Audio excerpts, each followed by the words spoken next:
guest today is Aaron Scott. Aaron, you are a writer, speaker, and podcast host focused on exploring how our dominant social, economic, and institutional systems shape human consciousness, and how awakening from these inherited structures allows us to reclaim our inner sovereignty and consciously reshape our reality with awareness. Aaron, welcome to the show. It's such a pleasure to have you with me today. So much for having me. I'm excited to be here.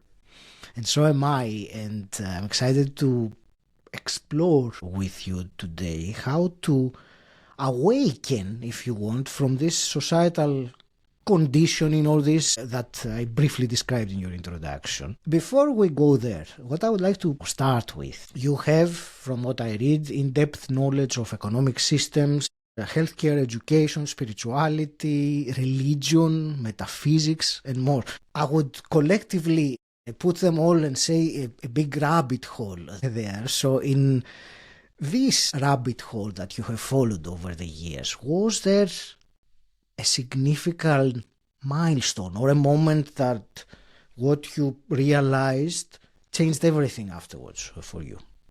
Yeah, for sure. I think that when you speak with a lot of people who are kind of on a spiritual path, if you will, I think that you'll find that there was some kind of acute moment or maybe even a traumatic situation or something that kind of incited, if you will, a kind of revelation. And I think it's quite obvious that, for anybody and for yourself, I'm sure that in order to really kind of come to any deep conclusions about things, we're sort of tethered to our own experience, right? We're tethered to our own perception, our own introspection. It's through our own lens that we view and digest the world and our consciousness, right? So for me, it was kind of obviously unique in that I had been, working on Wall Street for close to 20 years, close to 2 decades. And I kind of, set out after university on this kind of mission to be successful. I had great ambition. I was following this path of, maybe I didn't quite understand the path in depth or certainly in breadth at the time, but, I was really on this sort of path rooted in indoctrination and rooted in ideology and structure, morality, all these different kind of, zinger words, but I was, kind of propelled on this path, and I kind of knew at the time, and as I was kind of going through my career, that I would have to sort of sever a part of myself to accommodate, if you will, this path, these desires, this ambition, and to succeed, quote unquote, succeed in this professional capacity, right? So, but again, as I kind of went through my life, I experienced kind of like a chipping away, if you will, of my constitution, of my true self. And I kind of woke up, like I'd say like 2 years ago or so, and I kind of like didn't recognize myself. And my personal relationships had, withered or decayed. I wasn't spending time, with my family.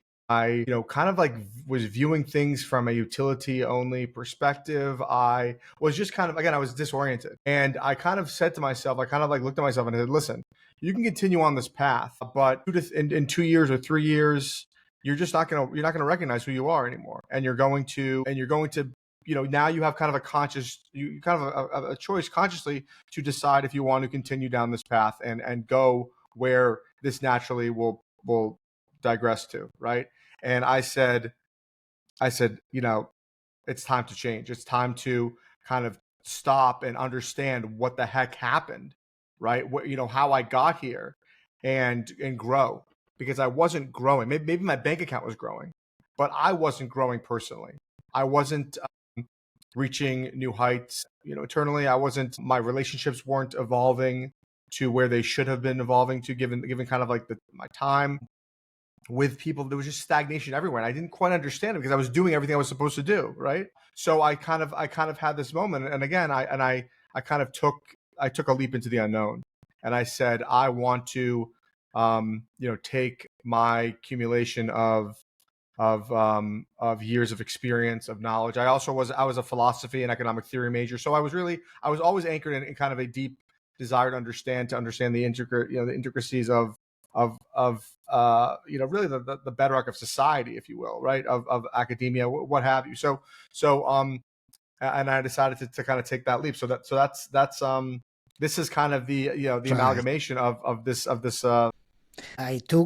I highlighted from what you said the phrase leap into the unknown that you said towards the end. And earlier on, you used also the phrase conscious choice, which I also highlight because I believe it is important. There was something that you said, and I want to connect that with our topic today. You used the phrase that the life, or it is tethered to our experience. I think that's how you said. So our perception of I call it life, the reality, whatever we perceive around us. And you say that the systems that we live in are designed to shape our perception of truth or reality. Can you share with us, so that perhaps someone listening can start to understand straight away, some of the most powerful ways that this happens, that these systems influence how people see themselves, how people see reality? Yeah, sure. And I think that this is a real fundamental question, right? And it kind of strikes at the root of my general inquiry, which is, I would say that the systems that we occupy are really kind of anchored to maybe regional ideological constructs or religion, depending on kind of where you are globally. But kind of the main underlying current, I think, in the modern world is anchored to a lot of the kind of Western hegemonic ideals, the ideology rooted in liberalism or capitalism. I think this is kind of the prevailing force in the modern age in many ways. The religious systems, the spiritual belief systems have kind of taken a backseat to economy in many ways. So, but in the Western world, certainly in the United States and definitely in parts of Europe, we are brought into a education system as children, right? We accept it blindly. We don't look at it for what it truly is. In truth, it is a well structured, conscious indoctrination system. We in the States use what's called the Prussian model, which there's a long documented history of what that is, but it was adopted by industrial capitalists at the turn of the 20th century, guys like Rockefeller, Carnegie, and it was done so to create and sculpt docile workers who would be able to follow orders, who would be focused on performance, who would be focused on achievement. And we see this manifest through classrooms that children's curiosity is curbed, where they are boxed into seats for 7 hours a day at very young ages, where they're taught to digest information and regurgitate it. And depending on how well that is regurgitated, you are given gold stars or grades. You are taught to bend to authority, where you look up to an authority figure who dictates to you. There is no iterative learning process, right? So this is the underlying psychological scaffolding of the education system. Now, certainly, there's an argument about what you learn in school has absolutely no relevance to the practical world, which is in many ways true. I certainly think that argument can be made as you kind of go up later in life, which is another interesting kind of conversation. But I kind of like to look deeper here, and what people don't realize is how this metastasizes into adulthood, into identity, into sense of self, into purpose, if you will. So, and again, this isn't a commentary on just kind of like the conspiratorial framework of an education system, because in truth, it's well documented what the purpose was, right? There are statements made by these sculptors that again are overt sort of declarations of what the intention was, and it was to support industry, right? And we made in the Industrial Revolution, we made a conscious shift nationally to focus on economic expansion, right? So this was supposed to accommodate that expansion. This is about grown-ups who are standing at the apex of success and on top of a mountain, holding the keys to 3 homes and 2 cars and 6 pairs of Gucci loafers, or whatever measure of success that they've declared to be, that they've sanctified, and to say to them, this is not of your own sort of autonomous thought.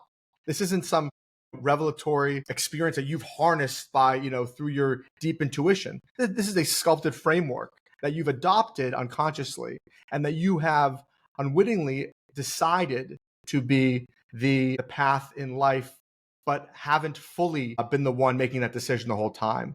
And so it's about exposing to people what the true kind of foundational scaffolding of consciousness, of identity, of sense of self, of purpose, and you find that really, really kind of an acute level with the education system, because it's also such a powerful force. I mean, think about it. You're in the States, school from kindergarten through for 13 years of your life, right? I mean, this is a massive portion of your time. It's also these are your formative years. And very quickly, I've been talking a lot, but what this exercise does is that when you're able to peel back the layers of this onion, when you're able to look deeper, it brings back sovereignty. It is a hugely empowering process, because you recognize that you are not the fruits of your labor. You are not the utility that you offer. You are not the performance. We perform all day long to accumulate. There's many sort of different tangents we can go on to discuss this, but I kind of at an extremely deep level, on an extreme metaphysical level, we can look and see that we aren't even our emotions or our thoughts. We experience them, but again, it's about reclaiming identity. It's about reclaiming sense of self. And when you can do that, when you can detach, when you can disidentify, right? This is the core, in my opinion, of unleashing consciousness, of bringing yourself back to truth, to source, to divinity, to the true nature of the human experience. And if you can do that, you open up a whole new reality. You unshackle yourself in many ways from the burdens that you've inherited. So anyway, that was a lot, but that's kind of, I think, a very strong example of one of these sort of societal structures or systems that literally sculpt and create consciousness. It certainly does, and I'm glad that you started with the system of education, because everyone or most people go through that process. And there was something that you said, I believe it's important, I will repeat it, with my own words, was that when you start realizing that you have been conditioned or programmed in a way, or you use the word indoctrinated, when you start realizing that, it is empowering. You start to regain your sovereignty. I think that's how you said it. And I think that's a great, first step to question these things rather than accept them for a fact. This is a very good, way to understand how a huge institution like education changes or shapes better our perception of reality. And I want to hear about another one, which Sure. probably is shaping every single person's perception of reality, and you've worked in that field for 20 years, as you said, and that is the financial institution, the financial system in which we all, certainly someone listening to this podcast, operates in that. I would really like to hear your insights about how that particular institution has shaped our perception of reality, and perhaps we can go deeper into that and see whether there's something that we can do about it. Yeah, well, I think there's kind of a few different places to go with this. I will start on kind of maybe a larger macro level, where we can look at the economic capitalist model, if you will. And what we find is, and certainly late stage capitalism, which we're experiencing now, we find a complete perversion, a complete sort of, I use this word a lot because I think it really kind of hits nail on the head, but a complete metastasis of economy into what I call sacred institutions, where, again, when everything's for sale, nothing is sacred, right? Where we are, everything is about profit, nothing has meaning, right? So, and I also kind of quick kind of colloquial that I use a lot is, we are flooded with information, but we're starving for meaning. I mean, this is a separate discussion, but in any event, if you look at how capitalism and this kind of glorification of money, and again, we can kind of pushes into this construct of utility and performance and things of that nature. But we have a medical system, healthcare system in the States, certainly it operates globally, where these institutions are supposed to care about curing disease. Instead, we care about treating symptoms, right? The focus is on profit for the pharmaceutical companies, profit for the institutions. The FDA is hugely corrupt. They're just massive examples of artificial flavorings be allowed to persist into food because it's the best interest of the food corporation or of the food company. It's cheaper for them. There's less oversight. Aaron, I will interject now, because rather than going into the healthcare or going to different systems altogether, I would like perhaps to direct more specifically with the financial institution. Sure. More the way that we perceive things, rather than how that limits our own perception or perhaps restricts us from regaining or disidentifying, as you were saying, keeps us locked. Sure. Well, I think that first of all, the interestingly enough, no one is sort of taught economic or financial literacy ever, unless you really focus on it either professionally or in university, and that's not by accident. I will also say that the nature of the financial services arena, from a capital markets or from a bureaucratic vantage point, things are not as complicated as they seem. It's really kind of like the most acute example of special interest getting whatever they want, right? This is really kind of backed by the underpinning of really the global financial system, which are central banks. And central banks historically, especially in the States, they were the biggest kind of, you weren't even allowed to say the word because they were just these toxic, parasitic kind of entities that preyed on people and kind of really allowed power structure to persist and really rule over people. And people don't kind of realize that these whole ideas of kind of like modern day slavery. I mean, this is kind of the architecture of central banking and of kind of the financial system model. And what happens is we create a kind of like illusory idea of value, really.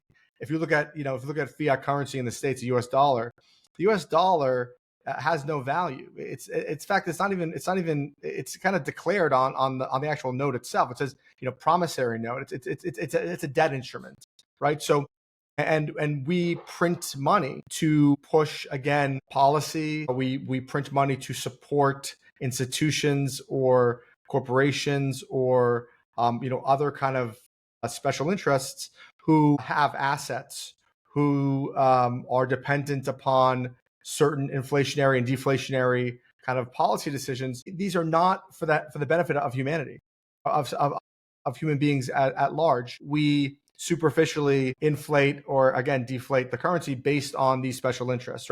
In truth, the way that the actual monetary supply works is the monetary supply is basically the decision making is pegged to the individuals who hold assets, who hold equity, whose interests, again, are served by those decision-making processes. And guess what?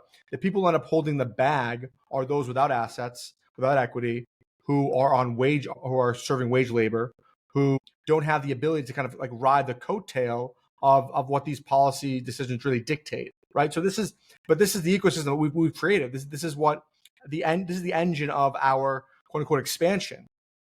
We have, I think, globally, what is there like 300 plus trillion in global debt.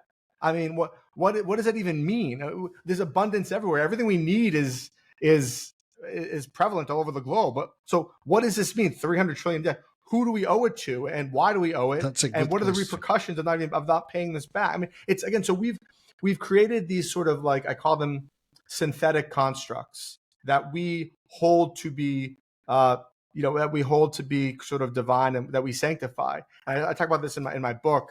I talk about this sort of synthetic construct that we've overlaid into society, into the world, to allow it to operate, efficiently. But what it has done is it has really kind of suppressed life. It has suppressed the life force. It has detached us from our true reality. Financial services and the financial structure of society is no different. Thank you for this explanation. I highlighted there the illusionary sense of value that we have, and I think I will leave that to everyone's own interpretation, what that might mean for them. Aaron, I wanted to bring us to something more practical or more actionable now. So for someone listening who understands or is beginning to understand with this conversation more and realizes that, there is a system that in a way we are trapped inside, or they are trapped inside.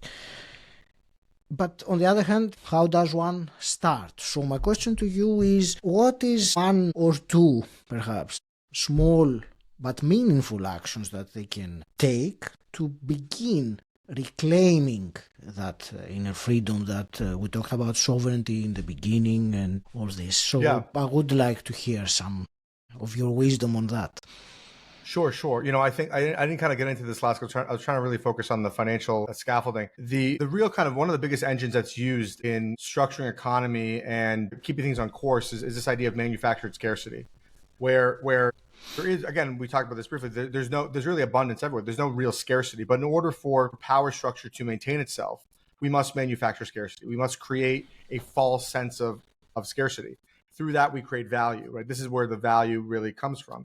Now, it's really through the large corporations, companies across many different areas. We can look at OPEC, for example, which is a cartel of 8 of the largest owners of oil. They dictate the price of oil. It's not like some sanctified supply demand economic model. This is an illusion, right? This happens across a number of different natural resources.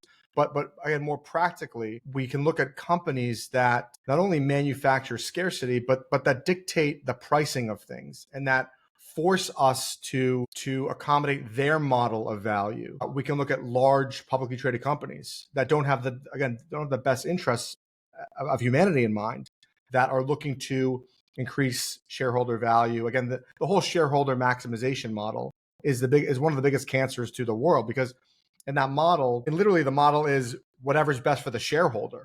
So you might have to, at an extreme level, you might have to kill tens of thousands of people, but if it's best for the shareholder, then that's what the right course of action is. When you're operating in economic systems, you have to kind of peg things to money. And for me, the best way to kind of regain sovereignty, to empower yourself, is to speak with your wallet, right? It's to recognize with awareness the operating system of a lot of these companies, whether they're utilizing sweatshops in Bangladesh, whether they're poisoning the food supply, and making a conscious decision to say, I will not support these companies because their structure, their operating system does not align with my values, with my ideology. And if it means that I can't buy, I can only buy 2 t-shirts instead of 4 t-shirts, well, is that a trade that I'm willing to make? Right. And I think most people, if they understood on the level that I do, I mean, certainly maybe they might have a few sleepless nights first, but eventually, they would say to themselves, this is a trade, this is a sacrifice I'm willing to make. I don't want to live in a world where this is supported, where this is an okay way to structure economy. In addition to that, people are, again, looking, there are all these kind of buzzwords thrown out there, but people need to look at companies that use regenerative models, that care about the natural ecosystem. And I'm not talking about buzzwords like climate change and global warming. Let's put that for aside, because there are a lot of issues with that. But I'm talking about companies that will just extract until there's nothing left, right? Killing ecosystems, whether it's the fishing industry or the logging industry, or whatever it is, where the end justifies the means at all costs, right? And it's about people becoming aware of how, again, this operates, and then with that knowledge, making a conscious decision to choose another company or another path. This is one strong way. That's great. Thank you. And it is practical and things come to my mind as the way you were saying it. I already started thinking about things that I could as a result of what you just said. Aaron, this is a fascinating conversation. Before I start wrapping things up, I want you to tell us how can the listener connect with you, find out more about you and your book. Yeah, sure. Thank you. So I have a book that we have like an official launch event coming up on the 13th. I believe that Amazon released my book about a week early, so it's available now on Amazon. It will be distributed globally through to all English-speaking countries, to like the brick and mortar bookstores as well. So I'm very excited about it. It's a book called Before We Forget: The Guide to Personal and Collective Awakening. And in this book, I try to bring people back into their own understanding of spirituality and how it really serves as an undercurrent through the practical world, through their practical lives. And this isn't about, this isn't about God or religion. This isn't about these kind of concepts. It's really about a tangible, hands-on understanding of what the divine means, how it exists in the natural order, through universal laws, through the real bedrock foundation of the natural world and our experience therein. And I think through the book, it will reveal a layer of a better sense of self, of seeing how the systems around us push us in certain directions. And I think that it will bring back a lot of sort of inner sovereignty and not only awareness to how they can look at themselves and live their lives a little bit differently. So that's certainly one way to connect with me. I have a podcast as well. It's a content-based podcast. It's on a guest host structure where I dive deep into sort of a lot of inherited beliefs. I dive into a lot of the sort of, I think, incorrectly sanctified structures of our society that we hold, we place above value. Talk about education systems at the lower and also the higher education level with colleges, and how these systems have really been perverted and how they don't serve humanity anymore. And yeah, I mean, I'm kind of like sparingly on TikTok and Instagram. I don't really love that kind of like performative format, but I'm out there as well on TikTok, the Aaron Scott, and Instagram, I think it's the Aaron Scott Official. So yeah, I'm out there. Please feel free to connect. I have a website, theaaronscott.com. So yeah, that's kind of my blueprint right now, and I'm hoping to kind of build on this effort and spread awareness and push for this kind of evolution of consciousness. I think that we don't grow as a society if we're dependent upon unknowingly systems, scaffolding that structures our consciousness that we're again not aware of. What you just said about pushing for the evolution of the society reminded me the phrase that we are the ones we've been waiting for. If we want this to happen, it is up to us. Aaron, I have also two quick questions that I always ask. And the first one is, what does personal development mean to you? Personal development to me means reconnecting with your true self. Many people don't ever get to, right? They'll sense flickers of it from time to time throughout their life, but they're never pulled back into who they are before the masks, before the performance, before the obligations, before the structure that society has told them to be, or the actor that it has told them to become, right? So that to me is really what development looks like. And what you find, in my belief, is that when you get there, this is when you can really grow. This is when you can really say, look, this is me. Now I'm going to decide who I am, who I want to be. This to me is personal growth. This to me is personal development. And a hypothetical question, Aaron. If you could go back in time and meet your 18-year-old self, what's one piece of advice you would give him? That's a tough question. I haven't thought of this in a while. I would say there's so many things I would say to him, but I would say primarily, give yourself a break. Take it easy, trust yourself, and don't look at life as this mountain that you're meant to climb and then stand on and reflect back on. To look at life as an experiential thing where you are meant to live and learn as you go, or you're meant to where you're meant to grow. This is really, in my belief, what life is about. It's not about there are cliches. It's not about getting there. It's about the journey there. This to me is like the truth. And to look at life, I would tell my 18 or so, to look at life any differently is such a waste on so many levels, and it cuts yourself off from really the beauty of things. This to me is a one kind of crucial, in my opinion, also life hack. Aaron, I want to thank you very much for this engrossing conversation we had, and to wish you all the very best with your book and your mission to, as you said earlier, to push for this elevation of human consciousness. I would leave it to you for your parting message. Specifically, what I would like you to leave us with is a message to the listener, someone who listened to us now for half an hour. What is one thing you would like to leave them with? I would like to leave them with question everything, not dogmatically, not with paranoia, but so that in doing so, you bring your individual and personal truth to the forefront. If you don't question what you've inherited, if you don't question, and I mean across the board, question your education, question your religion, question your sense of self, question everything. Because it's not until you do that you truly, truly come into terms with your reality, with your clear sense of self. And what you'll find is not necessarily a rejection of everything, but a increased, enhanced clarity. And to me, it's better to live conscious with clarity, with awareness, than to be sleepwalking through life.